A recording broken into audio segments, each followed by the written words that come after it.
বিমানবন্দরে ভয়াবহ আগুন, সন্দেহে নাশকতা। এইভাবে ভয়াবহ আগুন লাগার ঘটনা কোনো সাধারণ ঘটনা না। আমরা নজরে রাখতেছি কোনো ভিন্ন উদ্দেশ্য নিয়ে আগুন লাগানো হয়েছে কিনা তা আমরা জানতে পারবো।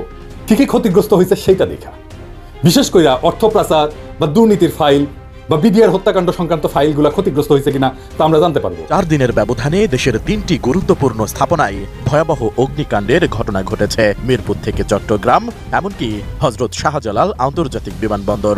সবগুলো অগ্নিকাণ্ডের মাত্রাই ছিল তীব্র থেকে তীব্রতর। তাই প্রশ্ন উঠছে, একের পর এক আগুন লাগার এসব ঘটনা নিছক দুর্ঘটনা নাকি কোনো পরিকল্পিত ষড়যন্ত্রের অংশ? প্রিয় দর্শক, হযরত শাহজালাল আন্তর্জাতিক বিমানবন্দরে আগুন লাগার পিছনের কারণ জানা গিয়েছে। কারা এই আগুন লাগাচ্ছে, কয়েকদিন যাবত ধরে একের পর এক অগ্নিকাণ্ডর পিছনের ইন্ধনদাতা কারা, এই বিষয়ে একটি প্রতিবেদন প্রকাশ করেছে আমার দেশ। এবার সকল তথ্য তুলে ধরা হয়েছে এই ভিডিওতে। অবশ্যই ভিডিওটি শেষ পর্যন্ত দেখে জানতে পারবেন যে কারা এই ষড়যন্ত্র চালাচ্ছে। না টেনে দেখতে থাকুন, একটি লাইক করে আমার সাথেই থাকুন। ঢাকার হযরত শাহজালাল আন্তর্জাতিক বিমানবন্দরের কার্গো ভিলেজে গতকাল ভয়াবহ আগুন লাগার পর ফ্লাইট চলাচল বন্ধ হয়ে যায়। গতকাল দুপুর 2টার পর এই আগুন লাগে। পরে রাত 9টার দিকে আগুন নিয়ন্ত্রণে আসে এবং ফ্লাইট চলাচল শুরু হয়। এর আগে আগুনের কারণে শাহজালাল বিমানবন্দরে সাময়িকভাবে সব ধরনের বিমান চলাচল বন্ধ রাখার ঘোষণা দেয় কর্তৃপক্ষ। কার্গো ভিলেজের কোটি কোটি টাকার মালামাল পুড়ে গিয়ে ব্যাপক ক্ষয়ক্ষতি হয়। আগুন নেভাতে ফায়ার সার্ভিসের 37টি ইউনিট এবং সিভিল এভিয়েশন ও বিমান বাহিনীর ফায়ার ইউনিট কাজ করে। উদ্ধার তৎপরতা চালাতে গিয়ে আনসার বাহিনীর সদস্য সহ 25 জন উদ্ধারকারী অসুস্থ হয়ে পড়লে তাদের সিএমএইচে ভর্তি করা হয়। বিমানবন্দর সূত্রে জানা যায়, গতকাল ঢাকাগামী 8টি ফ্লাইট চট্টগ্রামে, 3টি সিলেটে ও 2টি ভারতের কলকাতায় অবতরণ করে। এছাড়া ঢাকা থেকে ছেড়ে যাওয়ার অপেক্ষায় থাকা কয়েকটি আন্তর্জাতিক ফ্লাইটও বিমানবন্দরে আটকে পড়ে। এই অগ্নিকাণ্ডের ঘটনা দেশ বিরোধী নাশকতার অংশ বলে প্রাথমিকভাবে তথ্য পেয়েছে নিরাপত্তা সংশ্লিষ্ট সংস্থাগুলো। এদিকে সরকারের এক বিবৃতিতে বলা হয়েছে, দেশের বিভিন্ন স্থানে সম্প্রতি সংঘটিত একাধিক অগ্নিকাণ্ডে জনমনে যে উদ্বেগের সৃষ্টি হয়েছে, অন্তর্বর্তী সরকার তা গভীরভাবে অবগত। বিবৃতিতে বলা হয়, আমরা সকল নাগরিককে আশ্বস্ত করতে চাই, নিরাপত্তা সংস্থাগুলোর প্রতিটি ঘটনা গভীরভাবে তদন্ত করছে এবং মানুষের জীবন ও সম্পদ সুরক্ষায় সর্বোচ্চ সতর্কতা অবলম্বন করা হচ্ছে। নাশকতা বা অগ্নিসংযোগের কোনো বিশ্বাসযোগ্য প্রমাণ পাওয়া গেলে সরকার তাৎক্ষণিক ও দৃঢ় পদক্ষেপ নেবে। কোনো অপরাধমূলক কর্মকাণ্ড বা উস্কানির মাধ্যমে জনজীবন ও রাজনৈতিক প্রক্রিয়াকে বিঘ্নিত করার সুযোগ দেওয়া হবে না। বিবৃতিতে বলা হয়, আমরা স্পষ্ট করে বলতে চাই, যদি এসব অগ্নিকাণ্ড নাশকতা হিসেবে প্রমাণিত হয় এবং এর উদ্দেশ্য হয় জনমনে আতঙ্ক বা বিভাজন সৃষ্টি করা, তবে তারা সফল হবে কেবল তখনই যখন আমরা ভয়কে আমাদের বিবেচনা ও দৃঢ়তার উপর প্রাধান্য দিতে দেব। বিবৃতিতে আরও বলা হয়, বাংলাদেশ অতীতেও বহু কঠিন সময় অতিক্রম করেছে। আমরা ঐক্য, সংযম ও দৃঢ় সংকল্প নিয়ে আমাদের গণতন্ত্রের উত্তরণের পথে যে কোনো হুমকি মোকাবেলা করব।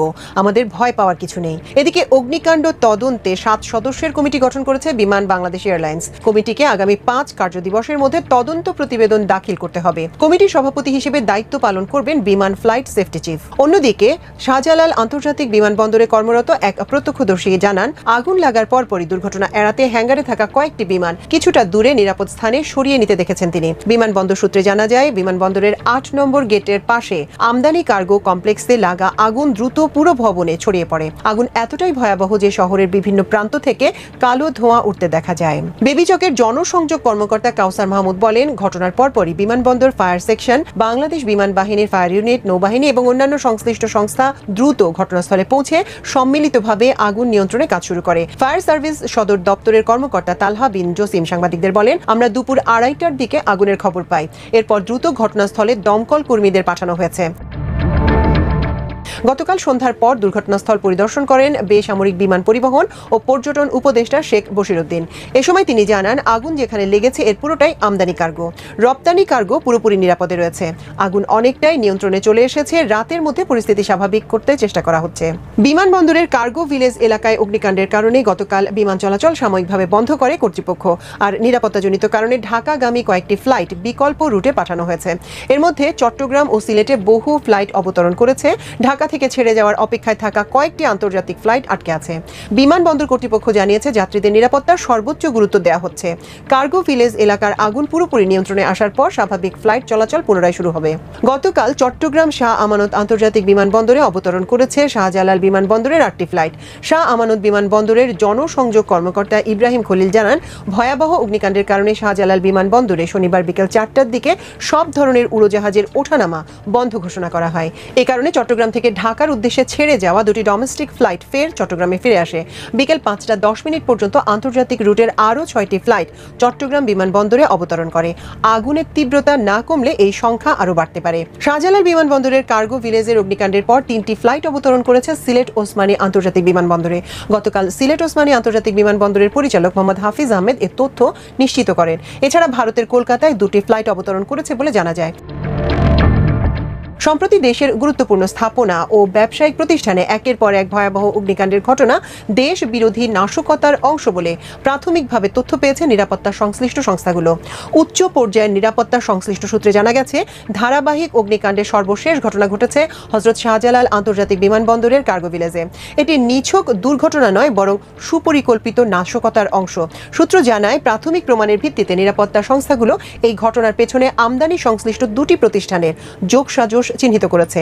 এই প্রতিষ্ঠানগুলোর মালিক পক্ষের রাজনৈতিক সংশ্লিষ্টতার বিষয়েও গুরুত্বপূর্ণ তথ্য সংগ্রহ করা হয়েছে এবং তাদের দেশ ছেড়ে পালাতে না পারার বিষয়ে তাৎক্ষণিক নজরদারির ব্যবস্থা নেওয়া হয়েছে।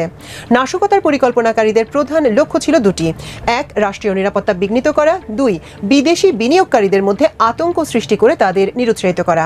বিমানবন্দরের মতো দেশের সবচেয়ে গুরুত্বপূর্ণ একটি স্থাপনায় এমন বড় ধরনের নাশকতা সফলভাবে বাস্তবায়ন করতে পারার চক্রটির পরবর্তী লক্ষ্য হিসেবে দেশের দ্রুত বিকাশমান যোগাযোগ ব্যবস্থা, বিশেষ করে মেট্রো রেলে নাশকতার পরিকল্পনা নিয়েছে বলে গুরুত্বপূর্ণ তথ্য পাওয়া গেছে।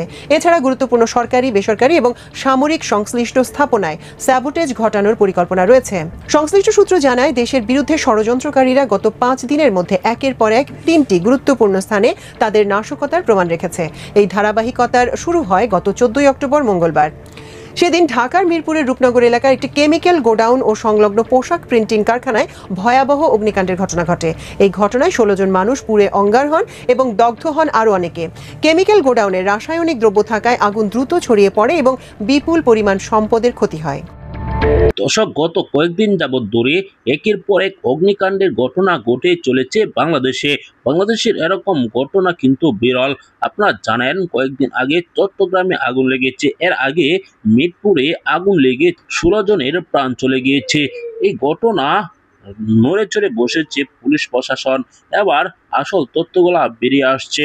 এর পিছনে ইন্ধনদাতা রয়েছে, দেশে বিদেশে ষড়যন্ত্র চালাচ্ছে তারা।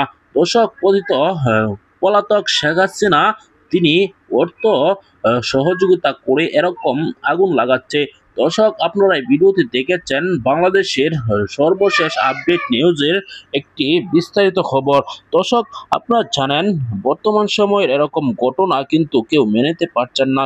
বিশেষ করে শাহজালাল আন্তর্জাতিক বিমানবন্দরে যেখানে পোশাক রপ্তানি হয় সেখানে আগুন লেগে গিয়েছে।